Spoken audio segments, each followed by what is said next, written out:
For years, they've told you a comfortable version of history, a clean, tidy, harmless version. But there's another one, a story of men and women who weren't supposed to exist, who weren't supposed to win, who didn't fit into any narrative, heroes who were necessary and then were erased. Zaragoza wasn't supposed to resist, Empel wasn't supposed to be won, a Spaniard wasn't supposed to dominate Chile or the Caribbean, another wasn't supposed to deceive the Islamic world, and another wasn't supposed to stand up to horror in Europe.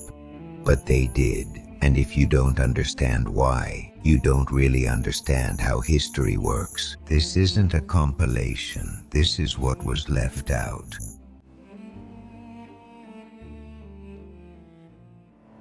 Can you imagine the silence? If you enjoyed the video, please like it. Wind, cold, and an endless line of mountains, where the map dissolves into snow and sand. The known world ended, and yet there were men who kept on walking.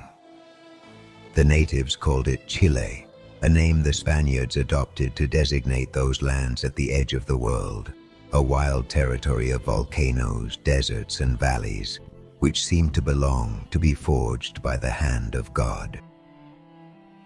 In 1535, Diego de Almagro, a veteran of 1,000 wars, looked to the south and believed that his destiny awaited him there.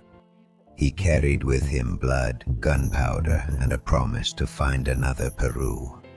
He crossed deserts where horses died and traversed mountain ranges where the cold killed before the sword did. And when he finally saw the valley, he realized he had arrived at the most beautiful hell in the world.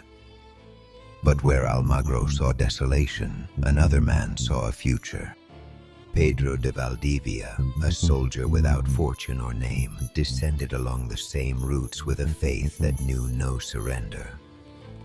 One discovered it, the other founded it, and between them a story was born, written with hunger, fire, and steel. The story of how Castile extended its voice to the end of the world, and there found resistance, sacrifice, and glory.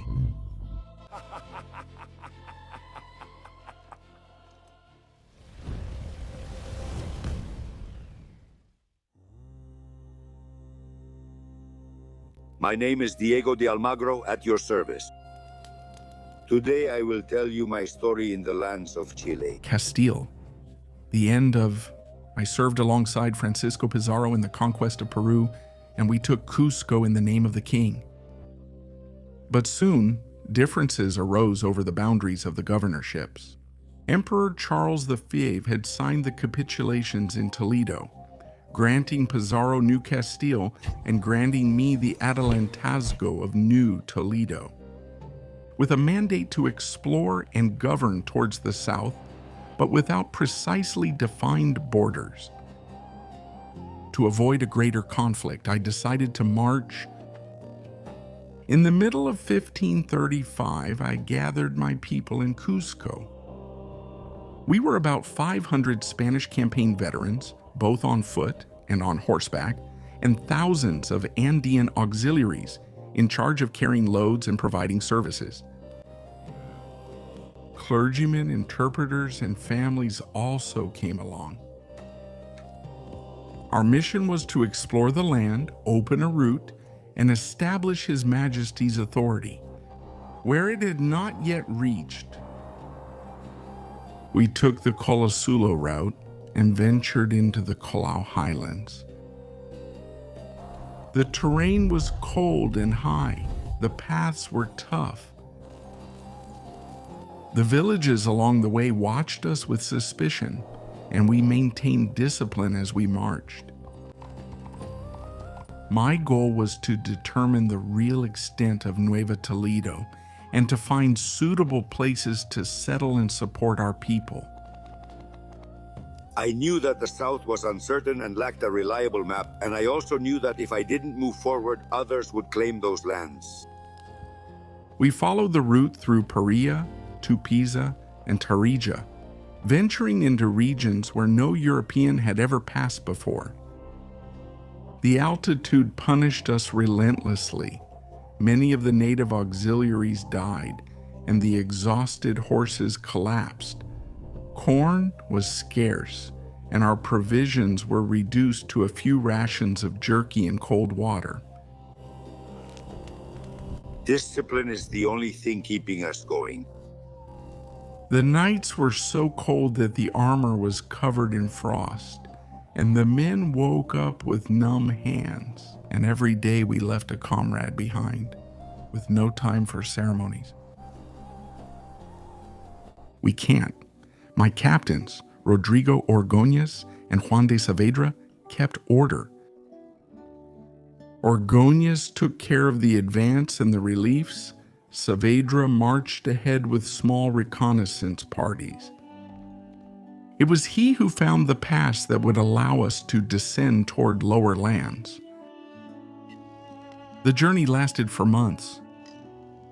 When we finally left the peaks behind, the world changed its face. The ice gave way to an endless desert. The ground was arid with no shade or water, and the men walked covering their faces from the sun. A green line appeared on the horizon among the sand. We didn't know what was there, but we all understood that the end of the journey was near. It was the Copiapó Valley, the first habitable land we set foot on after months of ice and sand. There we rested at last. The natives received us with suspicion, but without hostility. They were farmers and shepherds who cultivated along the river and lived in small villages. I took possession of the place in the name of His Majesty the Emperor. After regaining our strength, we continued south. We crossed the valleys where the Dieguitas lived, hard-working and disciplined people, with traces of the organization of the ancient Inca Empire.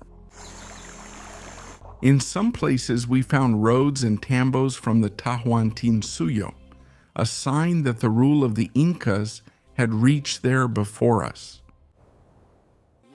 After weeks of marching, we reached the Concagua Valley, where I established the main camp.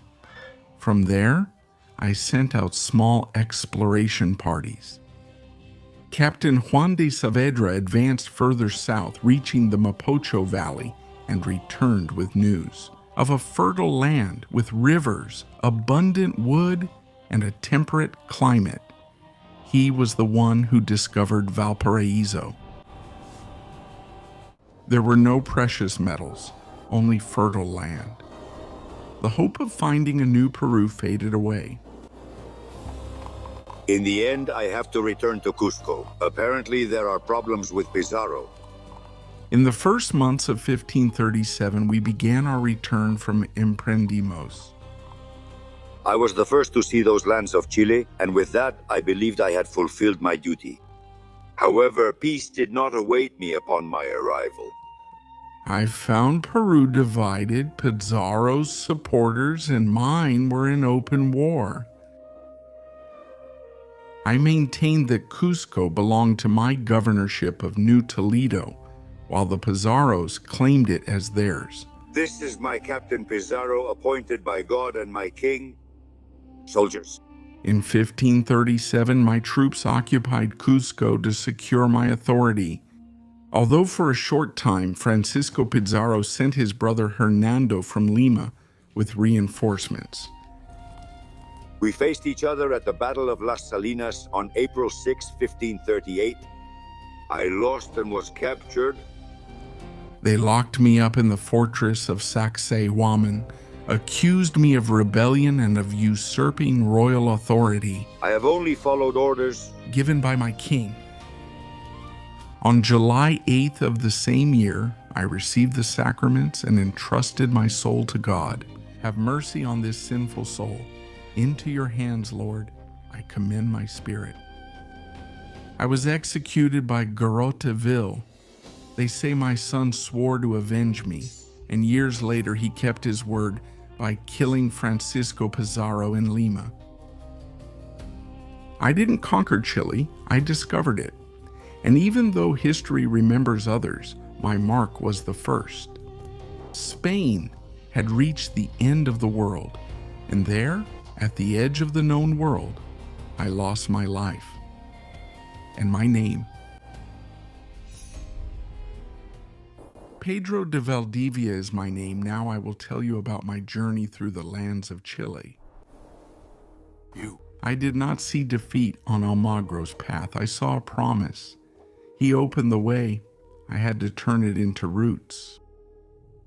I had neither fortune nor titles. I was a soldier from Extremadura, hardened in the campaigns of Italy and called to serve wherever I was needed. In 1539, I received from Francisco Pizarro the license and commission to go to Chile as his lieutenant governor. With that authority, I left Cuzco in 1540. We were a little more than a dozen Spaniards, with auxiliaries, lanaconas, and light livestock. Inés de Suarez came with me, whose strong spirit was both sword and shield. In the hard days, we crossed the desert with measured steps, learned from Almagro's journey, and traveled with less weight and more order. When we entered the Mapocho Valley, I knew that land could support a city. Water, meadows, guardian mountains, a natural center for future roads. There I ordered a palisade to be built, a cross to be planted, and the royal banners to be raised.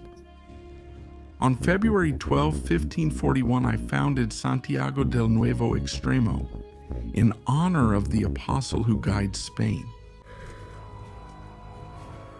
But my lord, we are very few. To maintain and make this noble city grow, perseverance is enough for us. A city is built with few hands and plenty of will. We distributed plots of land, opened irrigation ditches, and assigned guards and cavalry to every task. He repeated the lesson: without order there is no permanence, without permanence there is no kingdom. He knew that the real work began that day. Chile does not yield its fruits to haste. It demands long work, vigilance, patience, and faith. But I had come to build, not to wander, so I set my home next to the layout and swore to uphold it. With everything that belongs to a captain, the sword, the word, and the example of life. To found a city is an act, to maintain it, a will. It had only been months since we laid out Santiago of the new frontier. Then the news of Michimalonco spread. He gathered a large contingent of Picunches determined to erase our presence from the valley. Farewell. It was September of 1541. When the horizon became human. The defense? I was out on campaign nearby, leaving only a small garrison in the plaza, and in command those whom I trusted with my life. Among them, Inés de Suarez, whose courage became a wall. The assault was fierce. The palisade creaked and many houses burned, but no one gave in. Inés organized the wounded, distributed water and gunpowder, and ordered the execution of the captured chiefs to break the attackers' resolve. The measure, though harsh, was effective. The enemy's momentum was broken, and the defense